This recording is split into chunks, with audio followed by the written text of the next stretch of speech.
Olá pessoal, este é mais um vídeo para os meus alunos que estão a aprender a programar em C e para todos aqueles que tiverem interesse em aprender mais sobre esta linguagem e sobre lógica de programação.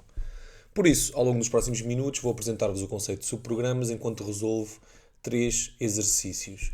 Para além dos conceitos relacionados com subprogramas, vamos também ver um algoritmo que permite verificar se o número é ou não primo, vamos trabalhar com números aleatórios e, por fim, trabalhar com menus e gerir as diferentes opções disponibilizadas.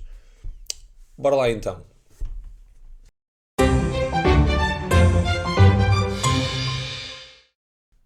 Estes são os enunciados, ou este é o enunciado de três exercícios que vamos aqui resolver. Em primeiro lugar, pede-nos para escrevermos uma função que vai receber por parâmetro um valor inteiro positivo e que vai devolver o valor 1 caso seja primo ou 0 caso contrário.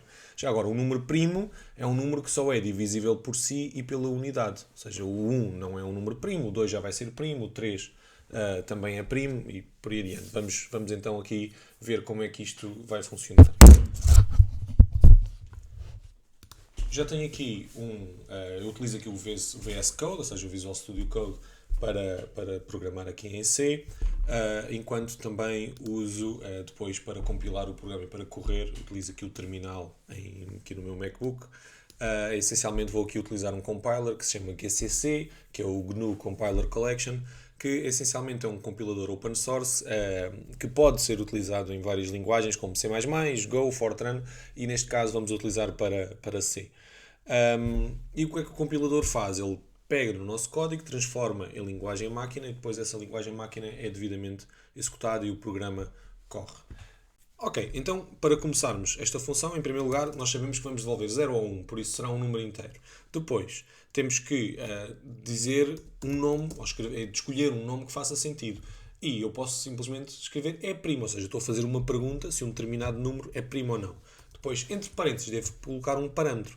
Neste caso, o parâmetro é o número que nós dependemos, ou seja, qual é o número que nós queremos saber se ele realmente é primo ou não. Então, é um número inteiro e eu posso declarar assim, int num. Então, quando eu chamar esta função, envio um número entre parênteses, chamo o nome da função e ela vai-me devolver 0 se não for primo, 1 se for primo. Então, como é que a gente sabe se o número é primo ou não? Basicamente, temos que ir verificar se tem algum divisor entre 2 e o número que a gente pretende. Se tiver divisor, significa que não é primo. Okay? Então, como é que a gente pode fazer isto? Nós sabemos que o número vai ser sempre, se for primo, é divisível por 1 e por ele próprio. Por isso, podemos começar com um ciclo for. E para isso, vou declarar aqui uma variável int i. Depois, o ciclo for vai começar em 2. Porquê é que começa em 2? Porque ele vai ser sempre divisível por 1. Por isso, não precisamos de verificar o 1. Então, o primeiro número que nós não sabemos se ele é divisível é o 2. Então, coloco aqui o 2. Depois, quando é que ele termina? Ele vai terminar quando chegarmos ao último número antes do número que nós enviarmos. Por exemplo, se eu quiser verificar se o número 7 é primo, eu só tenho que verificar entre 2 e 6. E é o que estamos aqui a fazer. Começa em 2, 3, 4, 5, 6. Porquê? Porque ele nunca chega a 7, porque temos aqui o sinal de menor. O sinal de menor significa que o último número que ele vai validar é o penúltimo número. Se eu colocar isto, ele vai então até ao limite superior. Ou seja, ele está a verificar, está a correr o ciclo enquanto for menor ou igual. E nós não queremos que isto aconteça. Depois, queremos que ele vá de 1 em 1. Por isso, meto i mais mais. Então, se, por exemplo, vamos usar aqui o exemplo do 7.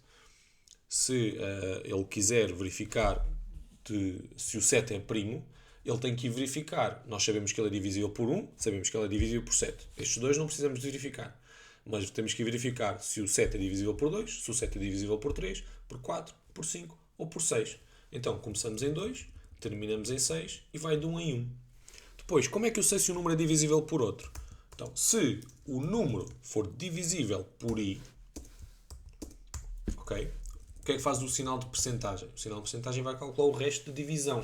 Então, se 7 resto da divisão por 2, se for igual a 0, significa o quê? Que é divisível. Ok? Se for divisível, o que é que a gente fica a saber? Que existem pelo menos 3 divisores. Havendo 3 divisores, sabemos que não é primo. Se não for primo, podemos, desde logo, retornar o 0. indicando essa informação e escusamos de continuar a correr o ciclo. Porque basta nos encontrar um divisor e a partir desse momento sabemos que ele não é primo. Depois, se o ciclo for correr todo até ao fim e nunca entrar dentro deste if, o que é que nós sabemos? Sabemos que não encontrou nenhum divisor, logo podemos retornar um 1 a indicar que é primo. Ok? E esta é a nossa função. Agora, como é que a gente pode testar isto? Podemos, por exemplo, verificar os números todos de 1 a 10 e mostrar quais é que são primos ou não. Para isso, podemos fazer novamente um ciclo e eu quero verificar os números todos de 1 a 10. Ou seja, i menor ou igual a 10 e mais. Já agora, este i menor ou igual a 10 podia perfeitamente ser i menor que 11. Agora, para cada um destes i's, para o valor de cada um do i, ou seja, de 1, 2, 3, 4, 5 até 10, o que é que a gente tem que fazer? Temos que chamar a função. Okay? E ao fazer isto, eu estou a chamar a função 10 vezes. Uma vez para o número 1, uma vez para o número 2, uma vez para o número 3 e por aí adiante. Depois, se o valor devolvido por esta função, aliás, podemos fazer assim, int primo igual. Okay? Então, guardo na variável primo, que é um número inteiro, e o valor que foi devolvido pela função é primo. Ou seja, a variável primo vai ter os valores 0 se não for primo, ou 1 se for primo. Então, se primo for igual a 1, o que é que a gente sabe? Sabemos que o número é primo. O número, depois porcentagem D, é primo. E pomos aqui um barra N. E aqui no porcentagem D metemos o I. Okay? Ficamos a saber o número 1 é primo, o número 2 é primo, o número 3 é primo. Atenção que eu estava a dizer aqui os números ao calhas, porque eu sei que estes números, uns são primos e outros não. Depois, caso contrário, ou seja, este else vai dizer o quê? Que é, quando não for 1, a solução que temos é ser 0. Logo, quando ele entrar aqui, significa que não é primo. Então, o número, porcentagem D, não é primo. Depois pomos barra N. E agora temos o I. E este I que aqui está, o valor de I, seja 1, 2, 3, o valor que for, vai ser substituído aqui para dentro deste porcentagem D. Este barra N é pura e simplesmente uma mudança de linha para que a frase seguinte apareça na linha de baixo. Está bem? Temos aqui o nosso exercício 1 feito. Agora o que é que podemos fazer? Eu tenho aqui o terminal. O terminal já está dentro da pasta correta, ok? Aqui é esta pasta que tem aqui o ficheiro subprogramas.c. Então agora vou correr o compilador. E eu chamo o GCC, agora chamo o ficheiro, que é o subprogramas.c, quero criar um output e agora posso-lhe chamar sub, ou seja, é o nosso subprograma. Eu posso-lhe chamar x1. Okay? E o que é que ele vai fazer? Ele vai criar um executável que se vai chamar x1, que basicamente é o resultado do compilador do ficheiro, da compilação do ficheiro subprogramas.c. Correu, não deu erro nenhum, então agora faço ponto barra x1 e ele vai correr o programa. Então o que é que ele me mostrou? Que o número 1 é primo, o número 2 é primo, o 3 é primo e por aí adiante. Agora, o que é que nós sabemos? O número 1 é divisível por 1, ou seja, mas ele tem que ter dois divisores. Logo, o número 1 não pode ser primo. E temos aqui este erro. Então vamos lá aqui corrigir o erro. Então, ele só verifica do 2 para a frente. Não verifica o 1. Então o que é que a gente pode fazer? Podemos chegar aqui, if num igual a 1, pura e simplesmente dizemos logo que é return 0. Porque se o número 1, se o número enviado aqui for 1, dizemos logo que não é primo. Não vale a pena andarmos a contar os divisores. É a única exceção possível. Então, guardei e agora vamos testar novamente. Para testar, tenho novamente que compilar e agora correr. E cá está. O número 1 não é primo, o 2 é primo, o 3 é primo, o 4 não é primo e por aí adiante. Ok? E temos o exercício 1 feito. Vamos então aqui olhar para o 2. O 2 pede para gerar um número aleatório. Ok? E para gerar um número aleatório entre dois valores que vai receber. E depois temos que retornar o número gerado. Já agora, para gerar números aleatórios, vamos aqui ver como é que isto funciona. Em primeiro lugar, vamos ter que utilizar uma biblioteca que se chama RAND. E para podermos utilizar essa biblioteca, temos que utilizar aqui uma biblioteca. Para podermos utilizar a função RAND, temos que utilizar aqui duas bibliotecas. A primeira é a biblioteca stdlib. Okay? E esta é a biblioteca que nos vai permitir utilizar a função RAND. E depois, em segundo lugar, é uma biblioteca que se chama time. time.h. Okay? E estas são as duas bibliotecas que nós vamos precisar. Então, eu vou comentar aqui este código em baixo. Não é preciso estar... não vamos utilizá-lo, por isso vou comentar o código também. E vamos começar o exercício 2 aqui por baixo desta main. Então, a função rand, okay, é a função que se escreve assim desta forma. A função rand vai-me gerar números aleatórios entre 0 e uma constante que se chama randmax, que por norma tem o valor 32.767, mas isto vai depender aqui dos compiladores. Agora, o que vai acontecer é que se nós não utilizarmos o relógio do computador, aquilo que ele vai fazer é, ele vai-me gerar um número aleatório, mas depois está-me sempre a gerar o mesmo número aleatório. E não é isso que se pretende. Mas vamos fazer aqui esse teste. Então eu vou fazer aqui um ciclo for. Okay? Int i, depois for i igual a 0, i menor do que 10, e mais. Então este ciclo for é um ciclo que vai repetir 10 vezes. Vai 0 até 9. Agora, em cada iteração deste ciclo, ou seja, em cada repetição deste ciclo, eu vou dizer que int n número aleatório, okay? Vou-lhe chamar número aleatório, é igual a rand. Okay? E nesta forma eu estou a gerar um número aleatório e estou a guardá-lo na variável num aleatório. E agora vamos mostrar este número aleatório. Printf, percentagem d, barra n, para eu mudar de linha, e agora chamo o número aleatório. Okay? E cá tenho isto. Eu estou a gerar um número aleatório entre 0 e a constante randmax e estou a mostrar o número aleatório. Vamos lá aqui ver como é que isto corre. Compilei o programa, estou a correr. Então ele mostrou-me estes números todos e agora vou correr outra vez. E conseguimos verificar facilmente que ele está sempre a gerar os mesmos números aleatórios. Ou seja, na verdade não há aqui bem uma aleatoriedade. Por isso, como é que a gente consegue resolver isto? Através da criação de uma semente. Ou seja, eu escrevo srand, basicamente estou a dizer qual é a seed, ou seja, qual é o sítio onde a função rand pode ir gerar números aleatórios. E o melhor sítio é o relógio do computador, porque ele vai ao relógio, que é aos milissegundos, não é? Que estão sempre a mudar. Então, estando sempre a mudar, ele consegue sempre gerar números aleatórios diferentes. E isto só pode ser utilizado através da biblioteca time. Ou seja, o rand vamos conseguir utilizá-lo na biblioteca stdlib. O relógio do computador é utilizado aqui com a biblioteca time. Então, gravo o código. Vamos então aqui correr com o nosso terminal. Compilei, executei. E vamos ver que ele já está a gerar números aleatórios realmente diferentes a cada vez que a gente corre o programa. Agora, neste caso eu gerei números aleatórios quaisquer. Então, e se eu quiser gerar números aleatórios entre 0 e 9? Então, aquilo que eu tenho que fazer é, pura e simplesmente, isto. Porquê? Porque ele está-me a buscar o resto da divisão inteira por 10. E o resto da divisão inteira por 10 só podem ser números até 9. Okay? Neste caso, ele vai-me gerar números aleatórios entre 0 e 9. Então, agora vamos testar. Okay? E vamos ver que ele está a gerar números aleatórios entre 0 e 9. Ok? Então, e se eu quiser gerar números aleatórios entre 1 e 10? É simples. É pura e simplesmente chegar aqui e escrever mais 1. E vamos ver que ele a partir de agora já não me gera o 1. Aliás, não me gera o 0. E já me está a gerar o 10. Ok? Simples. Então, e se eu quiser gerar números reais? Então, para gerar números reais, sabemos que isto é uma função que devolve um número inteiro. Então, aquilo que eu tenho que fazer, em primeiro lugar, float, ou double, vamos utilizar doubles. Não, vamos utilizar floats.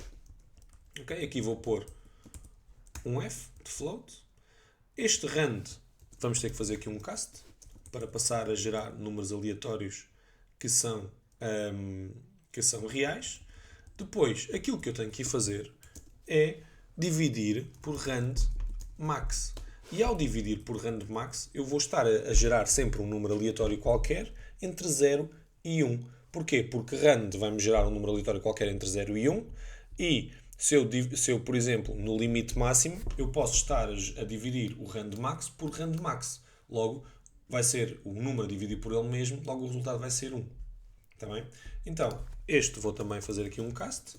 E basicamente, a partir daqui, este passa a ser um número real. Ou seja, eu estou a fazer desta forma, é como se estivesse a converter esta constante aqui no número real.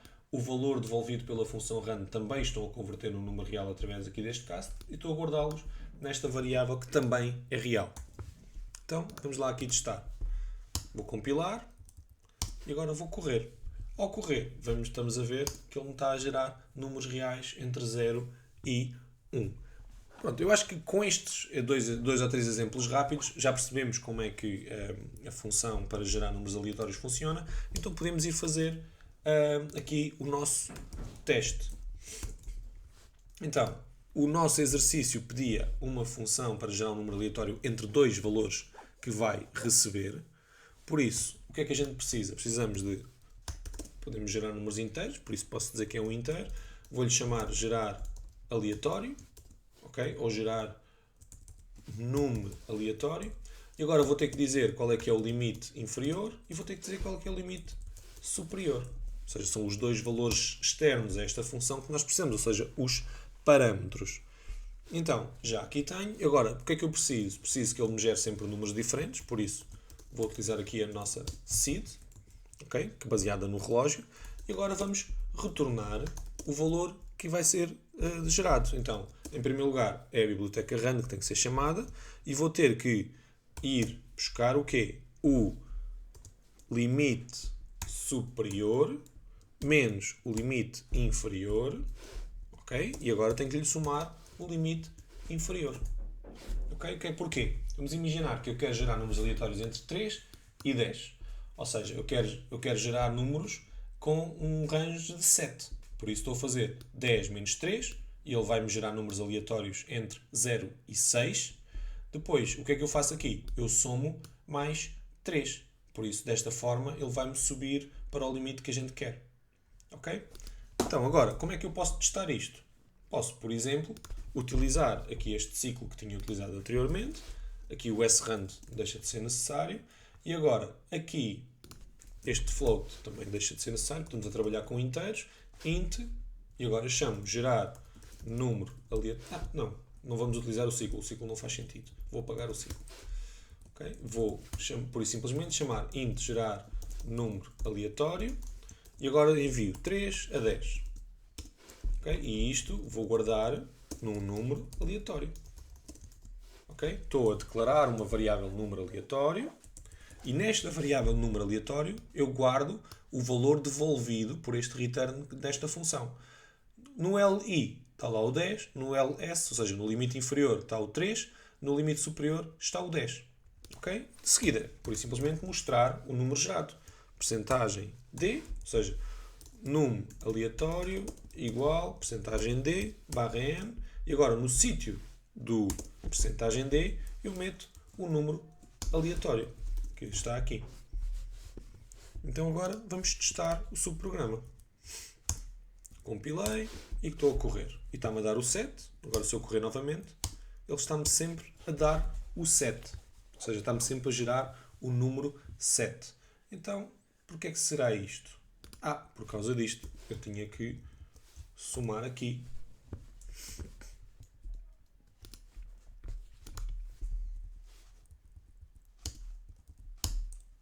5, 2, ok? Tinha ali os parênteses colocados no sítio errado. Está bem? Ok. Está resolvido o exercício 2. Agora, vamos para o 3. O 3 pede um procedimento para mostrar um menu, okay? Que é o cálculo da área, o cálculo do perímetro, do volume da esfera e depois a opção de sair. Depois uma função que vai receber uma string como parâmetro de entrada, que essa string é esta frase que vai ser apresentada ao utilizador, e depois vai devolver um número inteiro que vai ser introduzido pelo utilizador. Okay? Temos aqui este exemplo de utilização. Depois temos aqui mais 3 funções. Uma para calcular a área, outra para calcular o perímetro, outra para calcular o volume e, por fim, fazer aqui um programa que execute aqui todo o programa. Então vamos começar pelo procedimento, aqui pela linha A. O procedimento temos que começar com void, ou seja, é um subprograma que não vai retornar qualquer valor. Vou-lhe chamar mostrar menu. Este é um procedimento que executa sempre as mesmas coisas, por isso não vai receber qualquer parâmetro. E depois, o que é que ele vai fazer? Vai fazer, pura e simplesmente, isto tudo. Eu já tinha isto aqui pré-preparado, por isso vou só fazer aqui um copy-paste para ser mais rápido. E mostra todos estes printfs. Ok? Mostra aqui o menu, depois o calcular a área da circunferência, calcular perímetro, 3, calcular volume, o 0 é o sair e depois tem aqui mais este printf. Já agora, estes printfs todos podiam ser substituídos por put's, ou seja, o putstring também, que ia dar exatamente ao mesmo, porque dentro do printf temos apenas strings. Está bem? A linha A está feita. A linha B era a tal função chamada ler inteiro, que iria devolver o número inteiro, por isso int. Depois, o nome da função é ler inteiro. E agora, aqui dentro, ele vai receber uma string, que é uma frase. Okay? E eu posso declarar a frase desta forma. Okay? Ou seja, porquê? Porque uma string, na prática, é um conjunto de caracteres, mas que em C, aquilo que ele vai fazer é, ele vai estar a apontar sempre para o primeiro endereço do primeiro caractere. Por isso podemos utilizar aqui a sintaxe do género apontador, utilizando aqui o asterisco. Está bem? E aquilo que estamos a fazer é declarar um apontador para o primeiro caractere da string e daí em diante ele sabe que até encontrar o caractere terminador da string estamos sempre dentro daquela mesma string. Ou então posso escrever desta forma. Ou seja, em vez de utilizar apontador, posso utilizar aqui o formato de array, okay? E também estou a declarar uma string desta forma. Podem utilizar uma ou outra e são exatamente iguais. Ok? Então, agora o que é que nós tínhamos que fazer? Nós tínhamos que ir mostrar em primeiro lugar esta frase. Então eu posso fazer put's, ou seja, putstring, e mostrar a frase na consola. E agora vamos esperar a resposta do utilizador.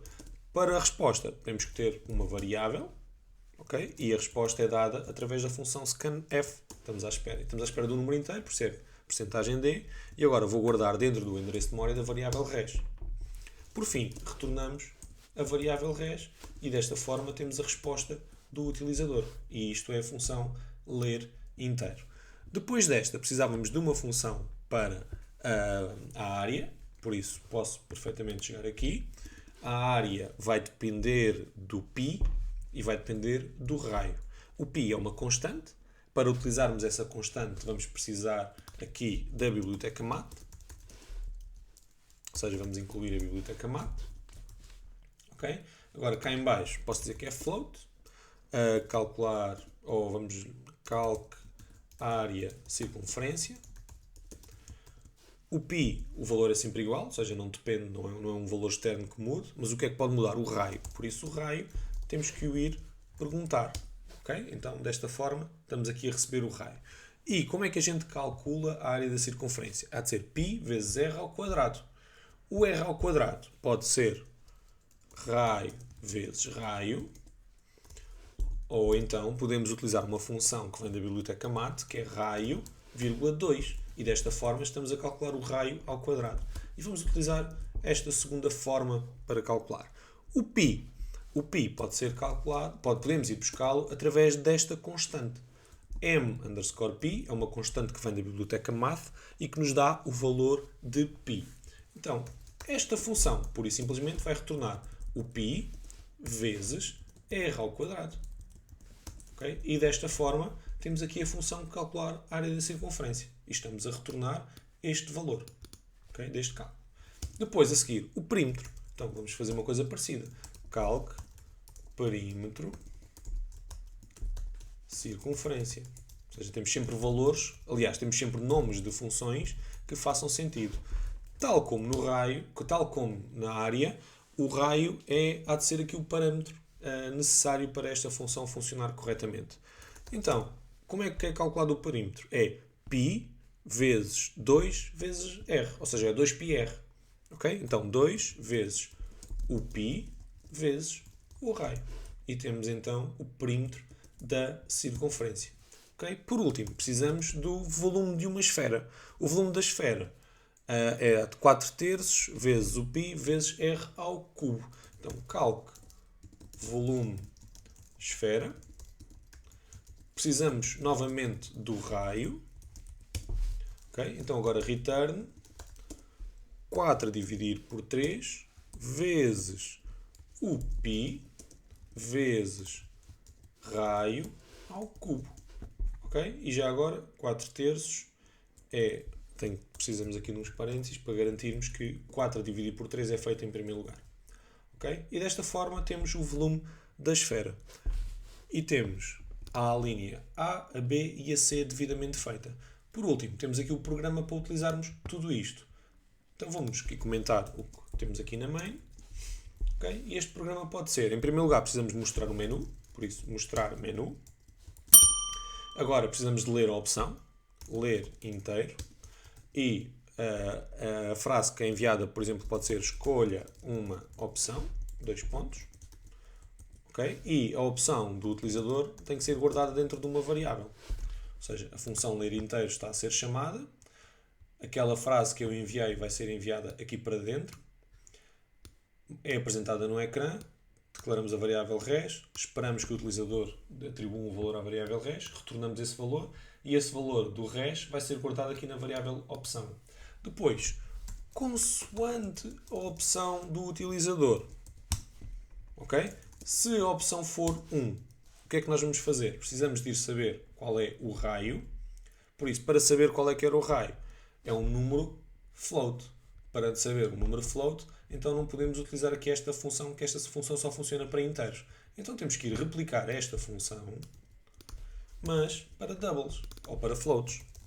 Float, ler, em vez de ser inteiro, vamos chamar-lhe ler real. Aqui, em vez de ser int, vai ser float.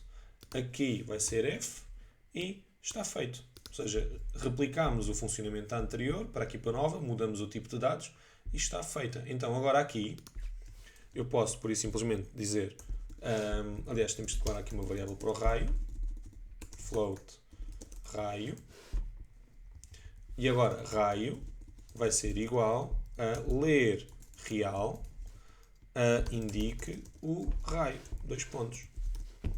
Okay? E agora, este raio vai ser chamado, estamos na case 1, ou seja, a opção 1 qual é? É o calcular a área da circunferência. Então, vou chegar aqui, escrevo o nome, dentro dos parâmetros envio o raio, ok? E agora ele vai-me devolver a área da circunferência. Então, float área, é mais uma variável, e vou guardar dentro da variável área o valor devolvido por isto. Em seguida, por isso simplesmente mostrar o resultado na consola. Então, printf, a área é igual, e agora aqui vamos pôr percentagem f, e já agora vamos pôr só com 2 casas decimais, por isso ponho ponto 2f, e agora escrevo área, e meto aqui um barra n, ok. E desta forma estamos a mostrar a área. Depois de mostrar a área, faço aqui um break, porque senão se eu não tivesse este break, ia-me avançar automaticamente para a opção 2. A opção 2 é o perímetro. Precisamos novamente do raio, por isso basta replicarmos esta linha. E agora precisamos do perímetro, então vamos declarar aqui mais uma variável, vou-lhe chamar perímetro. E agora perímetro é igual a calc, perímetro, circunferência, e enviamos entre parênteses o raio. E desta forma já temos o perímetro. Agora replico a resposta. O perímetro é, e agora aqui escrevo perímetro. E agora break novamente para garantirmos que ele não vai para o case 3, porque se o utilizador escolheu o 2, ele não quer ir para o case 3. Agora, o terceiro é o volume da esfera, precisamos novamente do raio, e agora o volume é mais uma variável, volume. Okay? Está feito. Então volume é igual a calc volume esfera, e enviamos o raio lá para dentro, está feito. Agora o printf, o volume é, e aqui escrevo volume, break. Agora, case 0. Qual é que era o case 0? Ou seja, o 1, a área, 2, perímetro, 3, volume, 0 era o sair. No sair a gente pode, por isso, simplesmente escrever aqui um put s, adeus e até à próxima. Ok? Está feito. Put s. Agora faço aqui outro break. E agora ainda podemos pôr aqui uma opção de default. Default é o quê? É quando o utilizador escolhe uma opção que não seja nem 1, nem 2, nem 3, nem 0. Então, o default, o que é que significa? Significa que o utilizador se enganou. Então, put s, erro, vírgula, opção inválida. Ponto e vírgula. E desta forma o utilizador fica a saber que inseriu uma opção inválida. Ok? Então o que é que nós fazemos? A nossa main arranca, mostra o menu, vai ler uma opção, depois de mostrar o menu. Depois temos aqui 4 variáveis que vamos precisar, que é o array, a área, o perímetro e o volume. Se o utilizador escolher aqui a opção 1, então quer dizer que estamos a calcular a área da circunferência. Se escolher a opção 2, vamos aqui para o perímetro. Se escolher a opção 3, para o volume. Se escolher a opção 0, quer sair. E, se não escolher nenhuma destas, diz que a opção é inválida. Problema. Ele só corre isto uma vez. Mas nós queremos que o programa não pare de correr enquanto o utilizador não escolha a opção 0. A solução para isto é utilizarmos um ciclo. Nós temos o ciclo for, que é para quando sabemos o número de vezes que vamos repetir uma determinada situação. Temos o while e o do while para quando não sabemos o número de vezes que vamos repetir uma determinada situação. Neste caso, o while pode ser executado 0 ou mais vezes. O do while é sempre executado pelo menos uma vez. Ou seja, o nosso menu que vamos mostrar vai ser apresentado pelo menos uma vez. E o utilizador, nessa primeira vez, pode logo dizer que quer sair. Mas pelo menos uma vez ele vai sempre apresentado. Por isso, vamos utilizar um ciclo do while, que é para ser executado pelo menos uma vez. Ok? Esta variável opção é a variável que vai controlar o ciclo. Por isso, é uma variável que tem que ser declarada antes do ciclo. E agora, este ciclo vai correr enquanto for diferente de 0. Porquê? Porque 0 é a opção sair.